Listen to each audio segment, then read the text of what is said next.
plantear actitudes, categorías, temas, que es de lo que sugiere nuestra propia experiencia histórico-cultural, que era lo que nosotros buscamos, pero recién lo buscamos. Entonces había dos personas que nos iluminaron mucho. Por un lado, Rodolfo Puch, que había comenzado ya una tarea muy importante, y por otra parte, Enrique Dussel. Así que, y desde entonces yo lo he visto trabajar incansablemente, asumiendo cada uno de los aspectos del pensar filosófico y sigue haciéndolo, ¿no? Yo lo que admiro es esto. Así que nos alegra mucho que estés aquí, nos alegra homenajearte, creo que todos entendemos esto, y bueno, eso es lo que se me ocurre decir en este momento.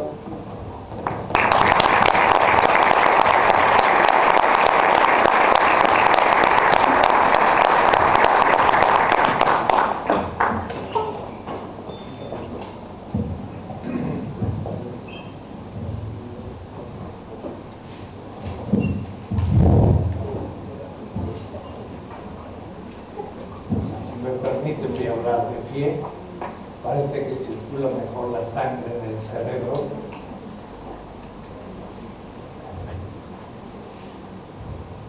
Debo decir que estoy conmovido por mi sistema límbico, no por el meu cortical. Es un momento afectivamente muy fuerte.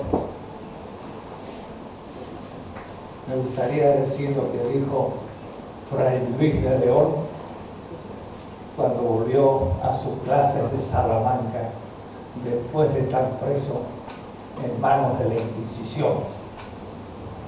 Como decíamos ayer hace 40 años. Quizás alguien pueda explicar la emoción que siento.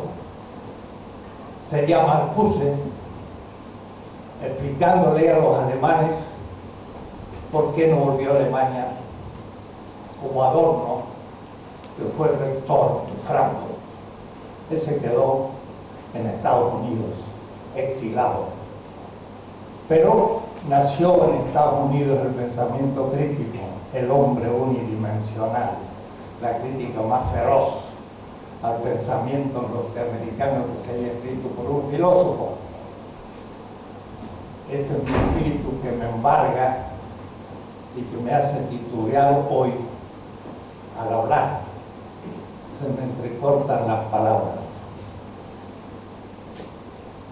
He dado una sola conferencia en Mendoza o dos, de paso, pero esta es pública, esta es nacional, y entonces la primera vez en 40 años es mucho tiempo, y por eso entonces tengo que pensar bien lo que voy a decir.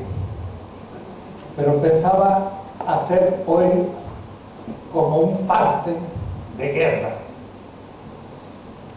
En medio de la guerra hay que hacer un parte, informar qué ha pasado en la etapa. Entonces les doy un parte de guerra. Cuando comenzó el exilio, y el exilio es una experiencia filosófica muy excepcional, pero no quise salir de Atenas, y Atenas es América Latina.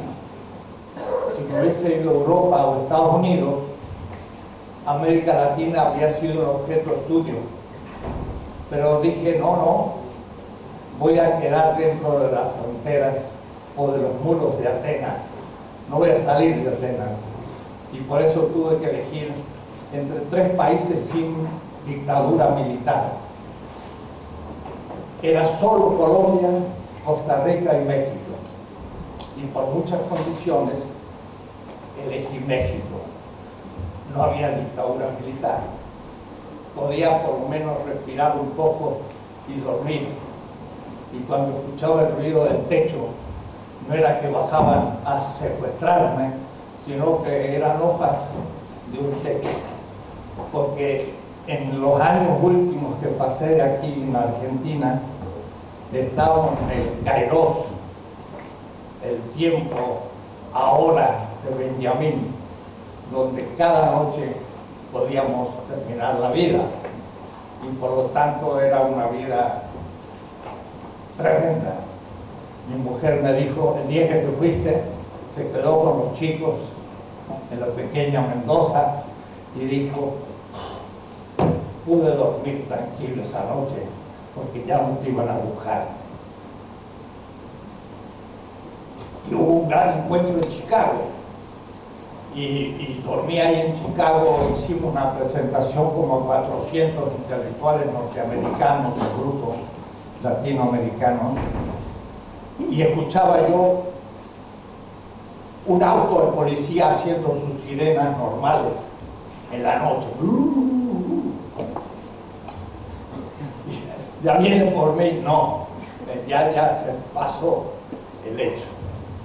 O es decir, alguno escribió en mi propia provincia el exilio de Dussel. Es fácil, salió de la situación y ahora son felices y ganan buen sueldo y están tranquilos. Hay que haber vivido el exilio.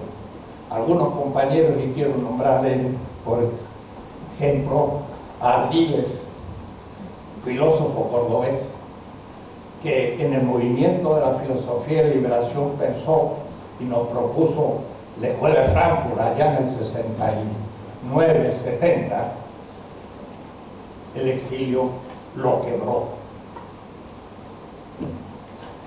Ha muerto ya, así que puedo hablar de él.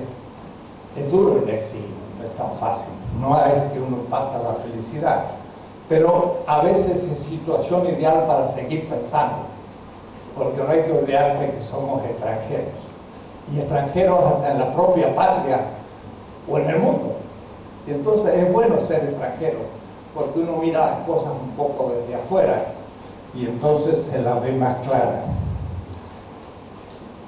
Por eso que el librito que se llama Filosofía de Liberación no es un libro cualquiera de filosofía argumentativa que hay que ver qué argumentos está hablando este filósofo, sino que es escrito con sangre.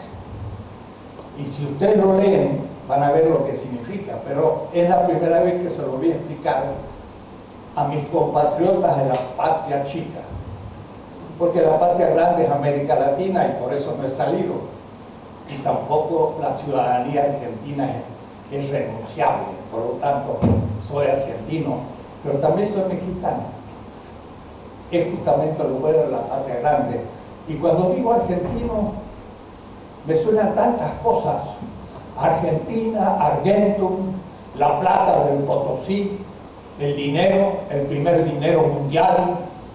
Extraño nombre de esta patria que nació con un nombre del mercado mundial, primera vez en la historia. No había habido mercado mundial. Hubo el primer obispo de Cochabamba, en 1551, leí su carta inédita en los archivos de India. Miren lo que dice, 1551. Tal cual, fue mi tesis en la Sorbona, una de mis tesis, porque hice otra en filosofía y otras cosas en las andanzas europeas.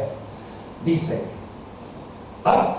5 años, que para terminar de perderse esta tierra, se descubrió una boca del infierno por la cual los españoles inmolan gran cantidad de gente a su Dios, que es el oro, y es una mina de plata que se llama Potosí. Potosí, Argentum, Argentina. Él veía a la mina como una boca del infierno, en la cual se inmolaban gran cantidad de gente, no al dios Huitzilopochtli de los aztecas, sino al dios del dinero, que va a ser el capital hasta hoy. Fantástico. Empezó la crítica a la religión, que es la primera crítica. Eso lo dijo Marx, no, lo dijo el que fundó el cristianismo, que lo único que hizo fue criticar el templo, que se había transformado en una guarida de ladrones y había perdido de ser un lugar de oración. Uno empieza a ver todo al revés. Filosofía de la oración lo escribí al llegar a México en el exilio. Y dije, ya no estoy en Argentina, estoy en un hermano país del norte, pero no crean que por ser latinoamericano estamos cerca.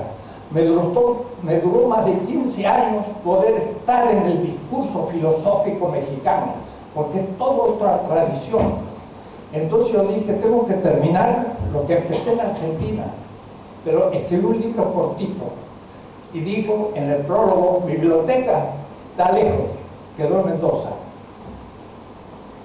Sin biografía voy a escribir un libro, y en fines de semana, en 3 meses me escribí Filosofía de Liberación. Era como un testamento, era un parte de guerra, era lo que tendría que haber terminado de escribir en Argentina, que ya no podré porque empiezo otra etapa. A los pueblos periféricos que vencen el fratricidio, a las mujeres campesinas y obreras que luchan contra el uxoricidio, a la juventud del mundo entero que se rebela contra el filicidio. La política, el fratricidio, el problema de género, el uxoricidio, el problema pedagógico, el filicidio. ¿En quién leí eso? En Bartolomé Las Casas. Dice Bartolomé Las Casas en la destrucción de la historia de las Indias: la servidumbre y dominación nunca vista en la historia se produjo con respecto a los indios. Eso es el fratricidio. Y dejaron solo en vida a las mujeres y los mozos. A las mujeres indias se amancebaron los conquistadores con ellas. La madre de América es una india, pero violada. Y el hijo es el hijo de Cortés Malinche, un mestizo. De ahí descubrí el tema de la política, del género, de la liberación de la mujer y del filicidio. Segunda parte del libro, les van a extrañar. No hay paz hasta rompen las flores. Susana, mi hija de 9 años, hoy tiene 50, porque llegó el director de la Escuela de Periodismo a México y dijo: a tal muchacho lo tomaron preso y al otro lo torturaron. Y Mauricio López, mi profesor de introducción a la filosofía en Mendoza, lo agarraron los marinos, lo torturaron hasta la muerte y murió en Bahía Blanca. Profesor de filosofía, el primero que tuve, murió en las manos de la represión. No eran tiempos tan tranquilos. Y esta historia no se ha escrito todavía, lo cual es extraño. Hay que escribirla, porque ahí la filosofía perseguida por ser crítica. Nos impulsaron más de 10 profesores del claustro de Mendoza por estar comprometidos en un proceso filosófico, y no se ha hecho todavía la historia después de 40 años. Los alemanes lo hicieron mucho antes, y así surgió la Escuela de Frankfurt. Estamos un poco retrasados, pero ya espero que empecemos. Lo que sigue va dirigido al que se inicie en filosofía. Por ello es un corto trabajo, casi sin biografía, porque los libros de mi biblioteca están lejos, en la patria argentina. Es la primera vez que leo un texto cerca de mi patria argentina, la primera vez. Escrito en el dolor del exilio, y por eso quiere ser sentencioso, casi oracular. Si lo toman como un libro argumentativo, tírenlo a la basura. Si lo toman como un libro que piensa la realidad, sigan leyendo. No soy profesor de filosofía, intento ser un humilde filósofo.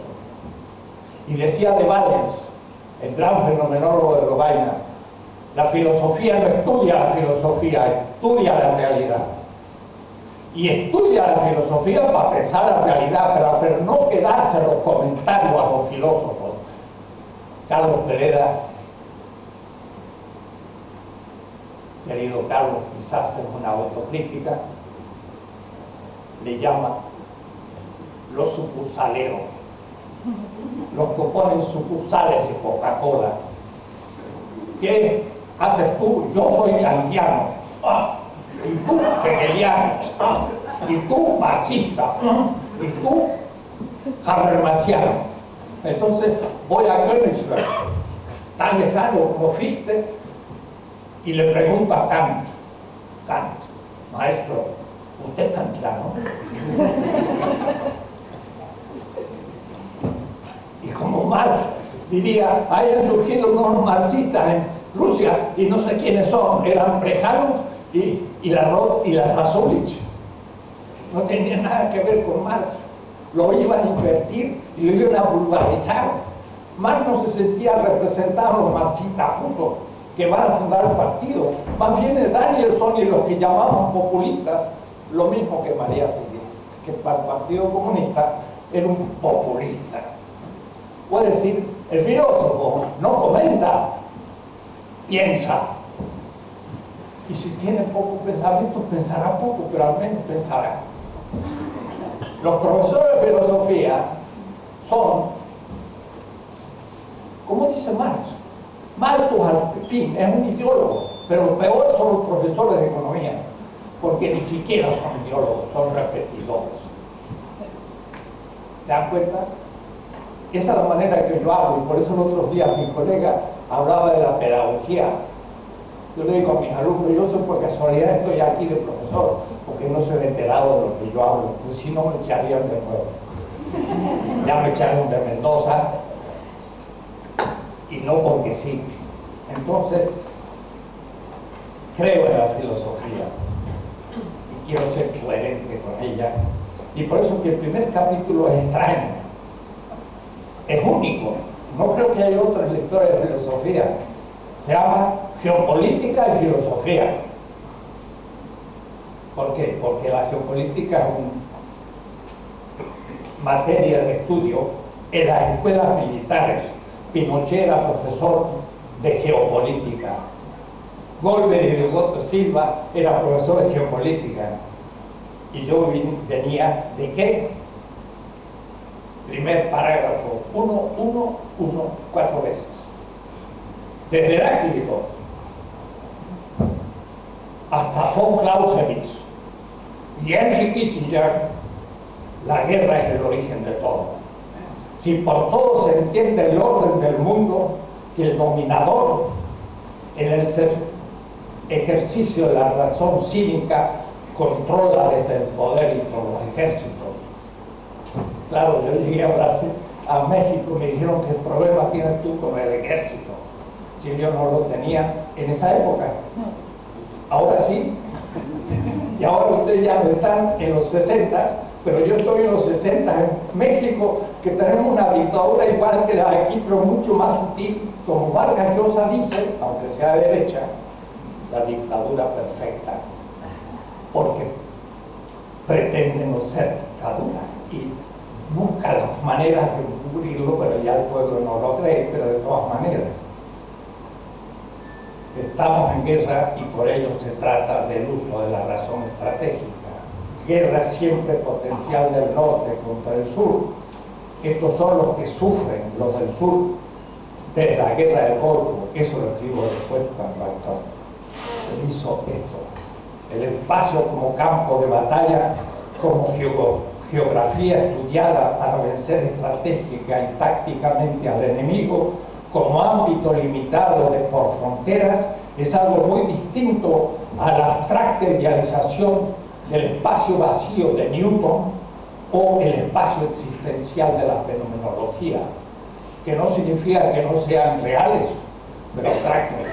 En concreto, es al fin un espacio de un mercado protegido por ejércitos, el espacio del planeta dentro del horizonte ontológico.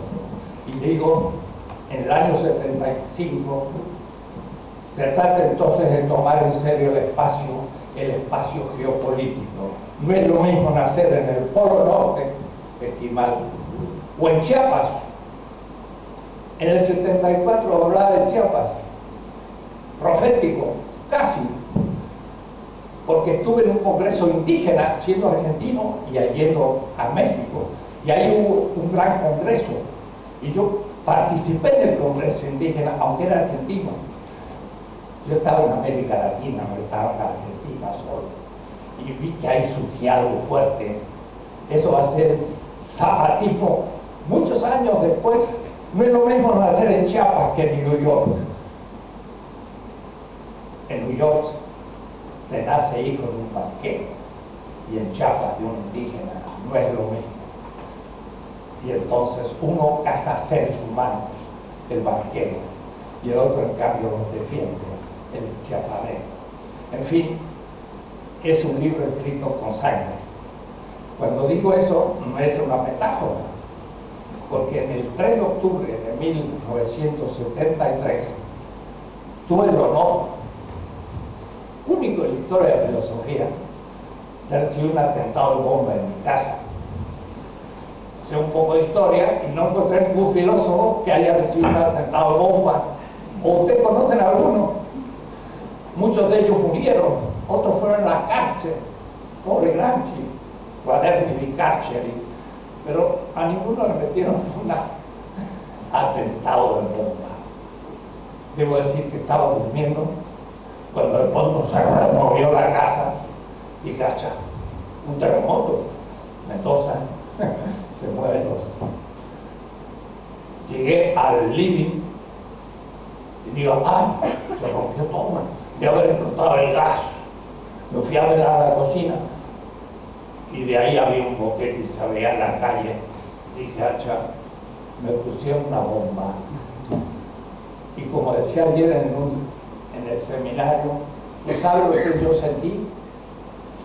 No sentí nada extraño, nada negativo. En serio que yo pensé, al menos alguien entendió lo que estoy hablando. El que me puso la bomba creyó.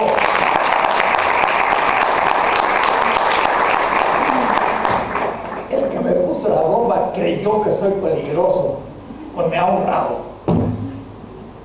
El tábano de Atenas, dice Sócrates, eso es ser filósofo.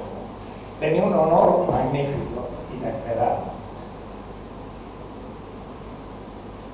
La filosofía de la liberación surgió en ese ambiente, en la represión de las 2 décadas más nefastas de la historia de América Latina después de la conquista, que fue un genocidio brutal, igual que la esclavitud.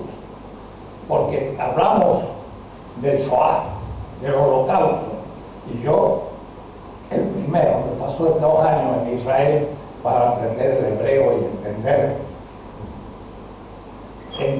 a Eduardo Mallea en una pasión argentina. Eso no lo puedo decir en ningún lado, lo digo por primera vez. Eduardo Mallea habla del gaucho, que Sarmiento dice que mejor matarlo. Y dice, ¿dónde está el origen del gaucho? Hay que ir a Extremadura, hay que ir al Magreb, hay que ir a Egipto, hay que llegar al desierto arábigo.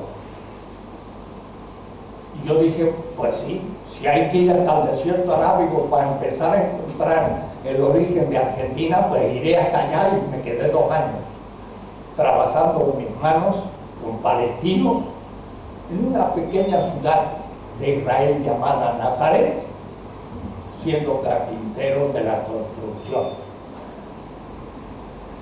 Carpintero en Nazaret, para aprender el hebreo y destetarme del pensamiento helénico. Habíamos estudiado 5 años en griego. Yo leí a Aristóteles en griego y lo tengo todavía. La gran edición de Becker está toda subrayada en rojo porque leíamos en griego, en Mendoza, y en latín, a los clásicos en latín, Tomás de Aquino, Juan de Santo Tomás. Era una formación clásica muy fuerte, pero solamente helenocéntrica, creyendo que la filosofía había surgido en Atenas, siendo que Platón, Aristóteles, Heródoto dice la filosofía surgió en Egipto 26 siglos antes de Aristóteles. Los filósofos de Memphis plantearon los grandes mitos, todo está construido en nuestra civilización, también latinoamericana. Así que tuve que remontarme 4000 años para llegar hasta el origen del pensamiento semita extraño, un latinoamericanista que empieza por tan lejos. Ya no me confunde ningún profesor, ni de Harvard, donde he sido profesor, no alumno, ni de Yale, ni de Berlín, ni de Frankfurt, ni de París, donde yo soy doctor de la Sorbona y vivía ahí en la Rue de l'Arc, en el pleno Castiel Latin.